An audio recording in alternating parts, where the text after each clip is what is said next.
Hello students, কেমন আছো তোমরা? আমি আবারও ফিরে এলাম তোমাদের প্রবাহিত তড়িৎ এই চ্যাপ্টারটার উপর আলোচনায়। আজকের যে অংশটা আলোচনা করব সেটা হলো তড়িৎ প্রবাহ মাত্রা। সবচেয়ে ইম্পর্টেন্ট প্রবাহিত তড়িতের ভেতরে যত রাশি আছে সেই রাশিগুলোর মধ্যে সবচেয়ে ইম্পর্টেন্ট রাশি হলো তড়িৎ প্রবাহ মাত্রা। এই কারণে তোমরা দেখবে আন্তর্জাতিক এককে তড়িৎ প্রবাহ মাত্রাকে মূল রাশি বা মৌলিক রাশি হিসাবে স্বীকৃতি দেওয়া হয়েছে। তড়িৎ প্রবাহ মাত্রা কাকে বলে সেটাতে যাওয়ার আগে আমি বলবো যে আমরা যখন এই চ্যাপ্টারে ঢুকছি আস্তে আস্তে, প্রথমে আমরা দেখলাম কি যে কোথা থেকে আমরা তড়িৎ পাই, অর্থাৎ তড়িৎ সোর্সের কথা আলোচনা হয়েছে, ইলেকট্রিক সোর্স, বিভিন্ন ব্যাটারির কথা আলোচনা হয়েছে। এবার সেই ব্যাটারিকে যখন আমরা বর্তনীর সঙ্গে যুক্ত করব তখন কি হবে, ব্যাটারির পজিটিভ তড়িৎদ্বার থেকে নেগেটিভ তড়িৎদ্বারের দিকে আধান যাবে। এই যে আধানের ফ্লো, সেটাকেই আমরা বলে থাকি তড়িতের প্রবাহ। তড়িৎ প্রবাহ, flow of electron, flow of charge. তড়িৎ প্রবাহ আর তড়িৎ প্রবাহ মাত্রা কিন্তু এক কথা নয়। আমরা কখনো কখনো তড়িৎ প্রবাহ মাত্রাকে বোঝাতে গিয়ে তড়িৎ প্রবাহ লিখি ঠিকই, কিন্তু রাশির কথা যখন বলবে, তড়িৎ প্রবাহ হলো একটা ঘটনা, অর্থাৎ আধানের প্রবাহ, আধানের এক জায়গা থেকে আরেক জায়গায় যাচ্ছে, যাওয়াকে, পরিবাহীর মধ্য দিয়ে আধানের এক জায়গা থেকে আরেক জায়গায় যাওয়াকে বলা হচ্ছে তড়িতের প্রবাহ। কিন্তু তড়িৎ প্রবাহ মাত্রা যখন বলবে তখন সেটা কিন্তু একটা পরিমাপযোগ্য রাশি। প্রবাহ মাত্রা, সেটাকে বলা হচ্ছে প্রবাহ মাত্রা বা ইলেকট্রিক কারেন্ট। আমরা যেটাকে ইলেকট্রিক কারেন্ট বলি সেটা হলো তড়িৎ প্রবাহ মাত্রা। তাহলে প্রবাহ আর প্রবাহ মাত্রা কথা দুটো কিন্তু এক নয়। প্রবাহ হলো একটা ঘটনা আর প্রবাহ মাত্রা হলো একটা রাশি যাকে আমরা পরিমাপ করতে পারি, এবং এটা একটা মৌলিক রাশি। আন্তর্জাতিক পদ্ধতিতে এটিকে একটি মৌলিক রাশির হিসাবে স্বীকৃতি দেওয়া হয়েছে। বেশ, এখন প্রবাহ মাত্রা কিভাবে সৃষ্টি হয়? প্রবাহ মাত্রা কিভাবে সৃষ্টি হয় দেখো, বাই কনভেনশন আমরা বলি কি উচ্চ বিভব থেকে নিম্ন বিভবের দিকে তড়িৎ প্রবাহিত হয়। কেন হয় না, ইলেকট্রন এদিক থেকে এদিকে যায়। ইলেকট্রন হলো ঋণাত্মক তড়িৎগ্রস্ত আধান, আর ইলেকট্রন যেদিকে যায় তার বিপরীত দিকে বাই কনভেনশন, নিয়ম, চিহ্নের নিয়ম অনুযায়ী এই দিকে প্রবাহের দিক আমরা ধরে থাকি, তড়িৎ প্রবাহের দিক ধরে থাকি।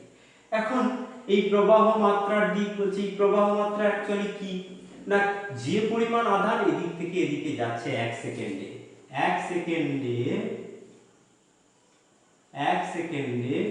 প্রবাহিত আধান, এক সেকেন্ডে প্রবাহিত আধানকে আমরা বলেছি যে প্রবাহ মাত্রা, তড়িৎ প্রবাহ মাত্রা। আরেকটা জিনিস আমি এখানে বলে রাখি, তড়িৎ প্রবাহ মাত্রা হলো একটা স্কেলার রাশি, কারণ এটা ভেক্টর যোগের নিয়ম মেনে চলে না। এর দিক থাকলেও এটা একটা স্কেলার রাশি। এর মাত্রা আই, আর একক এক্ষুনি আসবে অ্যাম্পিয়ার, মিলি অ্যাম্পিয়ার, এই সমস্ত বিভিন্ন একক রয়েছে। এখন এক সেকেন্ডে প্রবাহিত যে আধান, একে আমরা বলছি প্রবাহ মাত্রা। অর্থাৎ টি সেকেন্ডে যদি কিউ পরিমাণ আধান প্রবাহিত হয় তাহলে এক সেকেন্ডে হবে কি কিউ বাই টি, তাহলে এটাকে আমরা আই বলবো। দেখো, সব সময় একটা পরিবাহীর মধ্য দিয়ে যে একই হারে আধানের প্রবাহ হবে তার কোনো কিন্তু মানে নেই। যেমন করে তোমরা ক্লাস 11-এ দেখেছো যে সেখানে আমরা বলেছি যে একটা বস্তু এক সেকেন্ডে যে দূরত্ব অতিক্রম করে তাকে বলা হয় দ্রুতি। এবার সে প্রথম সেকেন্ডে যে দূরত্ব গেছে দ্বিতীয় সেকেন্ডে তার থেকে বেশি দূরত্ব যেতে পারে, আবার কম দূরত্ব যেতে পারে। সেরকম ক্ষেত্রে আমরা কিন্তু এই সূত্র লাগাতে পারিনি।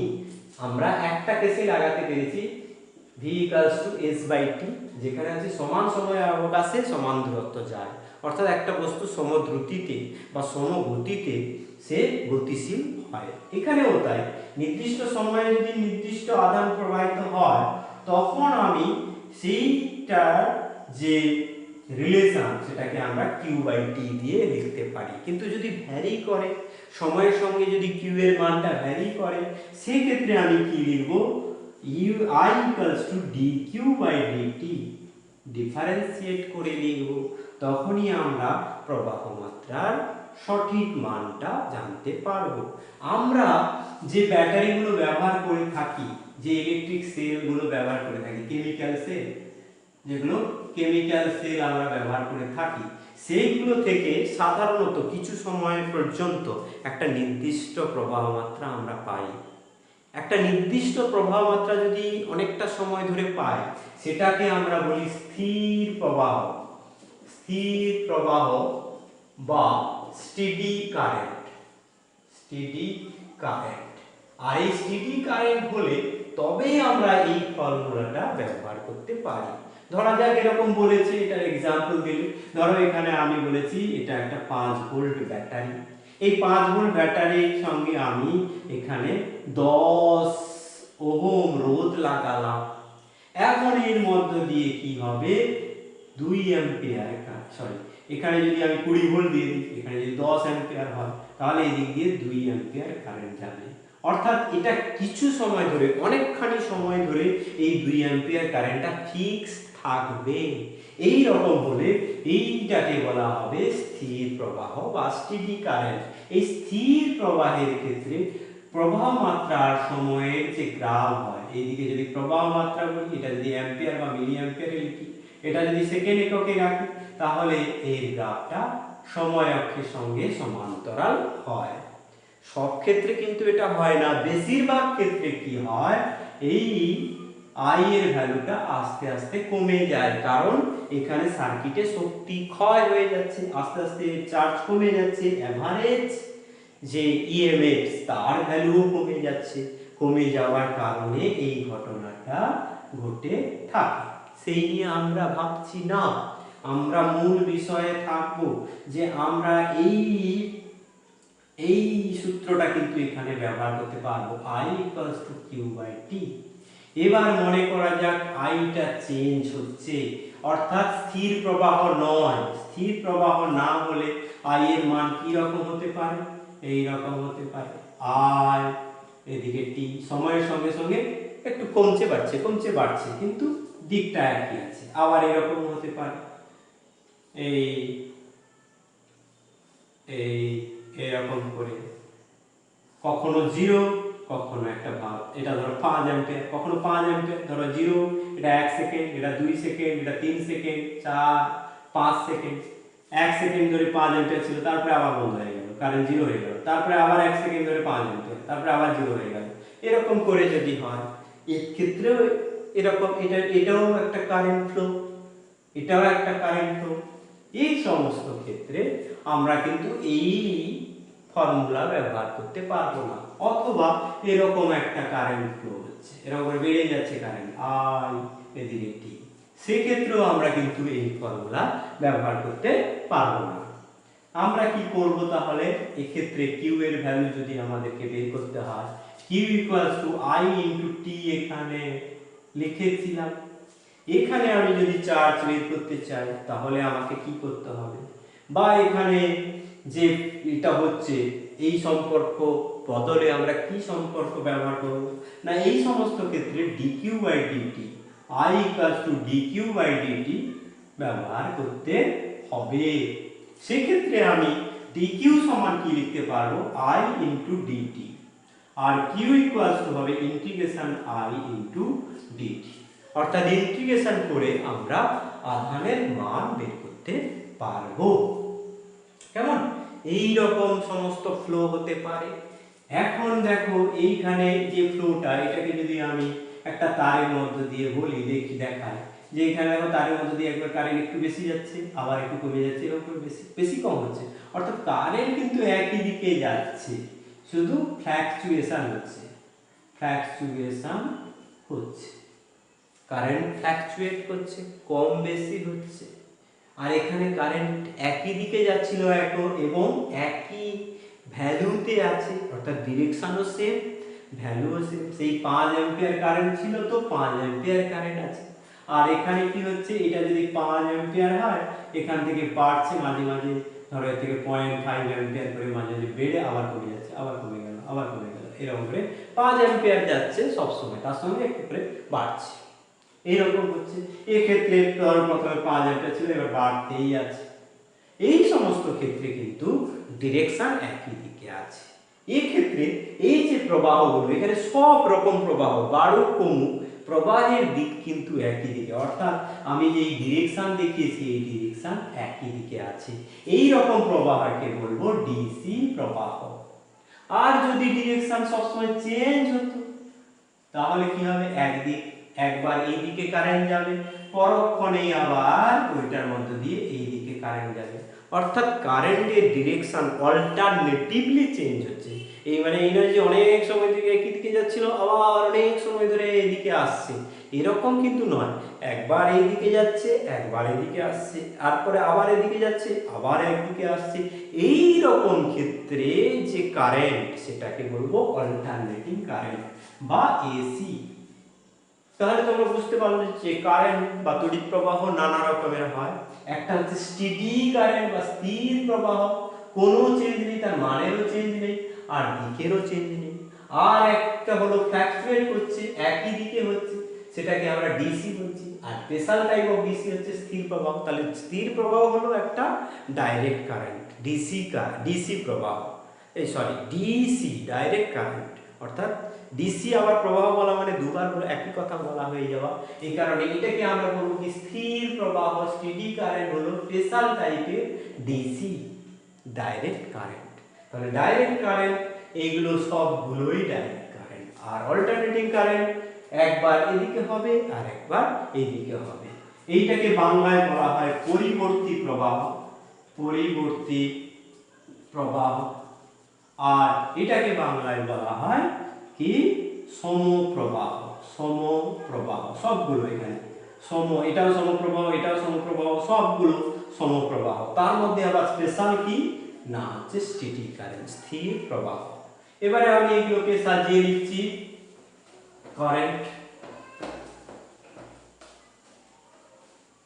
কারেন্ট, তাহলে কি হবে, একটা হচ্ছে এসি আর একটা হলো ডিসি। এসি সোর্সের যে সংকেত, এই সংকেত দিয়ে এসি সোর্স ব্যবহার করা হয়। এর উদাহরণ কি না এসি জেনারেটর, এসি জেনারেটর, এর উদাহরণ হলো এসি জেনারেটর। আর ডিসি এর ক্ষেত্রে যে সংকেত ব্যবহার করা হয় সেটা হলো এই ডিসি উৎস। এর একটা উদাহরণ কি না, তুমি যে কোনো একটা ব্যাটারি বলো, ভোল্টাইক কোষ, ভোল্টাইক সেল হলো সমপ্রবাহের উৎসের উদাহরণ। বা প্রমাণ কোষ, প্রমাণ কোষটা বললে সবচেয়ে ভালো হবে, কারণ প্রমাণ কোষ অনেক সময় ধরে স্থির প্রবাহ দিতে পারে। এবার এই ডিসি কি করতে পারে, ফ্ল্যাকচুয়েট করতে পারে, অর্থাৎ স্থির প্রবাহ হতে পারে, স্টেডি স্থির প্রবাহ। আর একটা হচ্ছে এমনি জেনারেল ডিসি, জেনারেল ডিসি। এইগুলো ভাগ কেমন। এবার এই এসি কে আমরা বর্তনীর মধ্য দিয়ে দেখিয়েছি যে এদিক ওদিক হবে। অ্যাকচুয়ালি এসির আবার অনেকগুলো ফর্ম থাকে, কখনো সাইন ফর্মে থাকে, কখনো রেক্ট্যাঙ্গুলার ফর্মে থাকে, কখনো ট্রাইঅ্যাঙ্গেল ফর্মে থাকে। হ্যাঁ, কি রকম, স্কোয়ার, রেক্ট্যাঙ্গেল না বলে এটাকে স্কোয়ার বলতে হবে। স্কোয়ার সাইন ওয়েভে থাকে, সাইন ওয়েভ ফর্মে থাকে, স্কোয়ার ওয়েভ ফর্মে থাকে, আর ট্রাইঅ্যাঙ্গেল ওয়েভ ফর্মে থাকে। কি রকম এই বিষয়টা আমি বলছি। এটা প্রথমে দেখে তোমরা একটু তোমাদের খটমট লাগছে, বুঝতেই পারছি। এবারে তোমরা পরিষ্কার বুঝতে পারবে। দেখো, একটা রোধের মধ্য দিয়ে কারেন্ট প্রথমে 0 ছিল, তারপরে ধরো হাফ অ্যাম্পিয়ার গেছে, তারপরে ধরো 1/√2 অ্যাম্পিয়ার গেছে, তারপরে ধরো √3/2 অ্যাম্পিয়ার আছে, তারপরে 1 অ্যাম্পিয়ার গেছে। দেখো কারেন্টটা আস্তে আস্তে বাড়ছে। আবার কিছুক্ষণ পরে দেখবে 1 অ্যাম্পিয়ার থেকে কমে √3/2 অ্যাম্পিয়ার হচ্ছে, তারপরে হচ্ছে 1/√2 অ্যাম্পিয়ার হচ্ছে, তারপরে হচ্ছে এইরকম হয়েছে, দিয়ে হচ্ছে 0 হচ্ছে। এই যে প্লাস মাইনাস, এখানে 1, এগুলো 1 এর পরে দেখা যাবে এরপরে যেটা হবে ও মাইনাসে যাবে। এরপরে 0 এর পরে দেখা যাবে -1/2, -1/√2a, -√3/2, -1। অর্থাৎ +1 0 -1 এই রকম -1 ইনটু সামথিং ধরো, সেটা আলাদা চেঞ্জ হবে, এর মধ্যে এই ভ্যালুটা ফ্ল্যাকচুয়েট করছে। তাহলে সেই ওয়েভটা কি রকম হবে? দেখো আমি যখন +1 বলছি তখন যদি এই দিকে কারেন্ট বলি, যখন -1 বলবো তখন কোন দিকে হবে? না এই দিকে হবে, -1। কারেন্টের ওই দিকের ডিরেকশনকে যদি আমি প্লাস ধরি, বিপরীত দিকে মাইনাস ধরবো, এটাতে কোনো তো আপত্তি থাকার কথা নয়। এবারে এই +1টা যদি সবসময় থাকতো তখন এটাকে ডিসি বলে দিতাম, কিন্তু এখন এই +1টা কমছে বাড়ছে, শুধু তাই নয় মাইনাসের দিকে উল্টো দিকে হচ্ছে। এইখানে এই যে ফাংশনটা কি রকম হয়, এই গ্রাফ হচ্ছে আই এর গ্রাফ হয় এইরকম করে কম বেশি হচ্ছে, সাইন ওয়েভের মতো কমছে বাড়ছে। এইখানে আমি এই আই এর ম্যাক্সিমাম ভ্যালু I0, এখানে -I0 আর এখানে হচ্ছে 0, অর্থাৎ এখানে আমি এই গ্রাফটাকে লিখতে পারবো I I0 sin ωt। এইভাবে এই গ্রাফটাকে আমি রিপ্রেজেন্ট করতে পারবো, এটাকে আমি বলবো সাইন ওয়েভ ফর্মে এখানে অল্টারনেটিং কারেন্টটা আছে সাইন ওয়েভে। এবার এইরকম যদি হয় একটা কারেন্ট যদি এরকম হয়, এরকম আবার মাইনাস হলো, আবার প্লাস হলো, আবার মাইনাস হলো, হ্যাঁ এই দিকেরটা আমি +5 অ্যাম্পিয়ার দিলাম, এই দিকেরটা -5 অ্যাম্পিয়ার দিলাম, 0। এবার কিছু সময় ধরে সে প্লাস থাকলো, তারপর ওখানে মাইনাস হলো, তারপর ওখানে প্লাস হলো, এইরকম হলে এটাকে স্কোয়ার ওয়েভ ফর্মে এসি আছে বলে ধরবো। আর ট্রায়াঙ্গেলের ক্ষেত্রে কি হবে বুঝতেই পারছো, এইরকম হবে, এইরকম হবে প্লাস মাইনাস, অর্থাৎ কারেন্টের দুটো ডিরেকশন থাকবে এবং সেটা ক্রমবাড়া করবে, এইরকম হলে সেটাকে আমরা বলছি অল্টারনেটিং কারেন্ট এসি। এই হলো এই।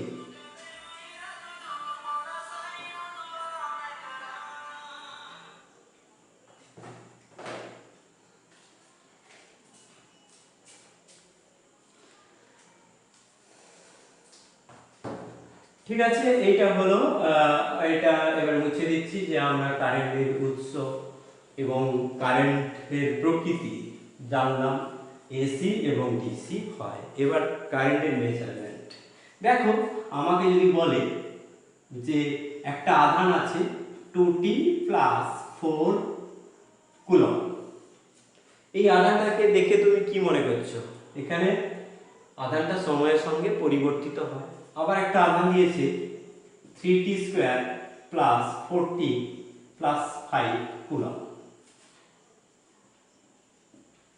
এটা এ পরিবাহের মধ্য দিয়ে যে আধান গেছে তার হিসাব, বি পরিবাহের মধ্য দিয়ে যে আধান গেছে তার হিসাব হলো এটা। এটা দেখে তুমি কি বুঝতে পারছো? তোমাকে প্রশ্ন দিল যে এটাও কুলম এটাও কুলম, এবারে বলবে যে এর ভিতর দিয়ে আমি কারেন্টটা কত যাচ্ছে আমি জানতে পারবো, কারণ দেখো এখানে কিউটা ভ্যারি করছে, এটা নট এ স্টেডি কারেন্ট, স্থির কারেন্ট নয়, স্থির প্রবাহ নয়, কিন্তু এই প্রবাহটা ফ্ল্যাকচুয়েট করছে। সেক্ষেত্রে আমি এখানে কারেন্ট কত পাবো? স্থির প্রবাহ নয় হচ্ছে এইটা, আর এটা কিন্তু স্থির প্রবাহ, এটা কিন্তু স্টেডি কারেন্ট। কি করে আমি বুঝলাম? না দেখো প্রথম ক্ষেত্রে I সমান হচ্ছে dqIA, এ পরিবাহের মধ্যে দিয়ে কারেন্ট, dqA/dt সমান আমি পাবো কত? এটাকে ডিফারেন্সিয়েট করলে 2 পাবো, এটা 0 হয়ে যাবে, তাহলে এটা হবে 2 অ্যাম্পিয়ার। এখানে যে কারেন্টটা যাচ্ছে এই পরিবাহের মধ্য দিয়ে সেটা হলো 2 অ্যাম্পিয়ার, আর এখানে যেটা যাবে সেটাকে আমি IB যদি লিখি, IB সমান dqB/dt সমান আমি লিখব 6t + 4। দেখো এটা সময়ের সঙ্গে পরিবর্তন হচ্ছে, এই কারণে এটাকে আমরা কি বলবো? স্থির প্রবাহ, অর্থাৎ স্টেডি কারেন্ট নয়। কিন্তু এই সময়ের সঙ্গে সঙ্গে বাড়ছে, কমছে না, নেগেটিভ হওয়ার সম্ভাবনা নেই, এই জন্য এটা কিন্তু একটা ডিসি। এইরকম করে তোমাকে নানা রকম ভাবে প্রবাহ থেকে কোশ্চেন দিতে পারে কম্পিটিটিভে বা তোমার ফাইনাল এক্সামে এইগুলো আসতে পারে। অর্থাৎ তুমি দেখে নিলে যে এই দুটো যদি দেওয়া থাকে সেখান থেকে কারেন্ট কিভাবে পাওয়া যায়। আবার যদি অপোজিটটা দেওয়া থাকে, তোমাকে বলা থাকলো যে I = I equals to 5 sin pi t, I equals to 5 sin pi t ampere এককে যে কথাগুলো। এবার তোমাকে বলবে t equals to 0 থেকে t equals to 1 সেকেন্ডে প্রবাহিত আধানের মান কত। তাহলে তুমি কি করবে, এই কোশ্চেনটার অ্যানসার কি করবে? দেখো তুমি টি জানো, কিউ পেতে চাও, তুমি টি ফর্মুলাটা লিখবে dq বাই dt সমান i। তাহলে i, তাহলে কি হবে dq equals to i into dt। তাহলে q সমান হবে ইন্টিগ্রেশন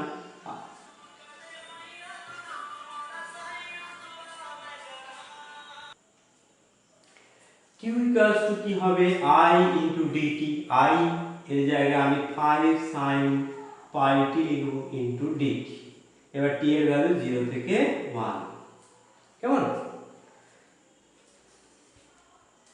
0 থেকে 1 পেলে। এখন এটা ইন্টিগ্রেশনের বাইরে আছে 5, আর sin এর ক্ষেত্রে কি হবে cos pi t, sin থেকে cos মাইনাস হবে integration minus cos pi t, আর এখানে ইন্টিগ্রেশন হলে পাই একটা নিচে থাকবে, তাহলে মাইনাস 5 পাই 5 বাই পাই, আর cos pi t এখানে 1 বসাবো আর এখানে 0 বসাবো, কেমন। এখানে cos pi t এর ভ্যালু কত হবে, এবারে আপার লিমিট আর লোয়ার লিমিট বসাতে হবে। তোমরা ক্লাস 12 তোমরা এটা জানো অথবা জেনে নেবে যে এটা নির্দিষ্ট সমাকলের আপার লিমিট বসাতে হবে, আর সেখান থেকে লোয়ার লিমিট বসিয়ে সেটাকে মাইনাস করতে হবে। তাহলে মাইনাস 5 বাই পাই, আচ্ছা কোশ্চেনটাকে আলাদা করে দিই, 5 বাই পাই আর cos পাই মাইনাস cos 0, ব্যাস।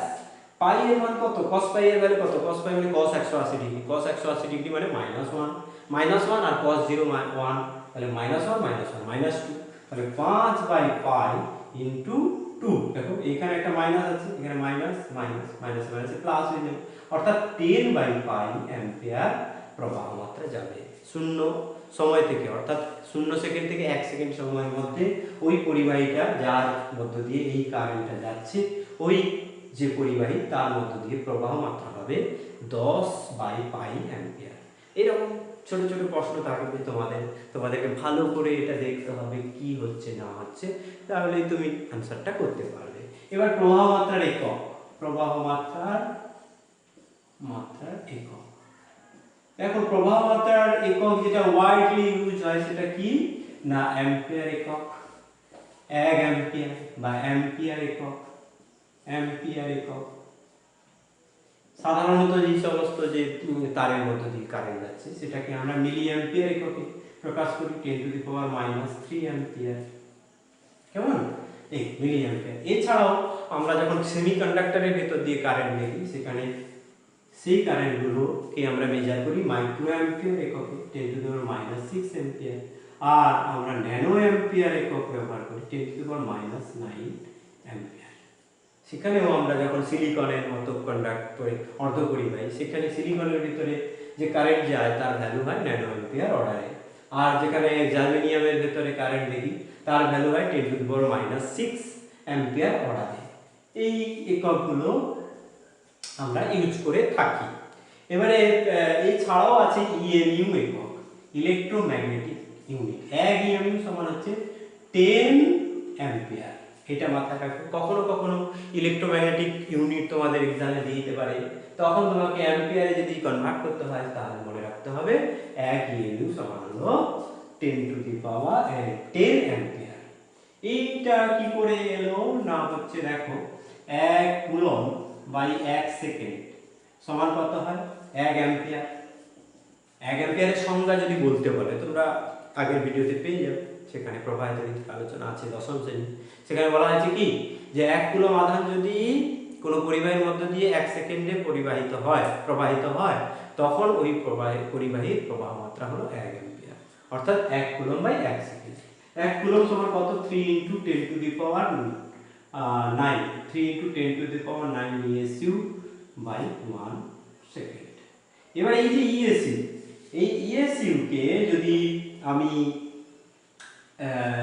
ESU 1 coulomb equals to 3 into 10 to the power 9 ESU, একে যদি আমি সি দিয়ে গুণ করি তবে আমরা ইএমএফ পাবো, এই ইএমইউ এককে পাবো।